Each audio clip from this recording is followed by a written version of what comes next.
अरे ते सगळं सोड, तुला उशीर होत असेल, जा तू. अगं करतो मी. जा आवर. अगं होईल होईल. अगं ऐक ना, माझा रुमाल नाही भेटत आहे. कपाटात बघ ना. ऐक ना, कपाटातून एवढा वास काय येतोय? अरे पाऊस आहे ना, त्यामुळे असं वास येतो. मग याच्यासाठी काहीतरी उपाय तरी काढ. काढलाय मी उपाय. हे घे, हे ठेव. हे काय? हे कॅम्प्युअरचं कोण आहे. हे काय ठेवलं? असं नाही, असं ओपन करायचं. वाव यार, मस्त वास येतोय. आईस्क्रीमचा कोण आहे काय?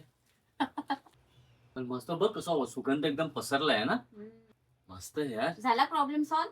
Yes, thank you. पावसाळ्यात ना घरात सगळं क्लीन असून सुद्धा असा वियर्ड स्मेल यायला लागतो आणि हे मी खूप दिवस झाले नोटीस करत होते, पण आज मयूरने सुद्धा नोटीस केलं आणि त्याने मला विचारलं. त्याआधीच मी सोल्युशन शोधून काढलं होतं आणि मी कॅम्प्युअरचे कपूर कोन मागवले होते. ह्यामध्ये 10 पेक्षा जास्त फ्रेग्रेन्स आहेत आणि हे 100% ऑर्गॅनिक आहे. बाथरूम, वॉर्डरोब, कबर्ड, कार किंवा शू रॅक कुठेही हँग करता येतं आणि हा एक कोन 45 ते 60 दिवसापर्यंत आरामात चालतो. किड्स आणि पेट्स असलेल्या घरातही सेफ आहे. आता हे माझ्यासाठी फक्त एअर फ्रेशनर नाही, घर फ्रेश ठेवण्याची एक छोटीशी डेली हॅबिट झाली आहे. तुम्हाला जर कॅम्प्युअर कपूर कोनची लिंक हवी असेल तर कमेंट करा.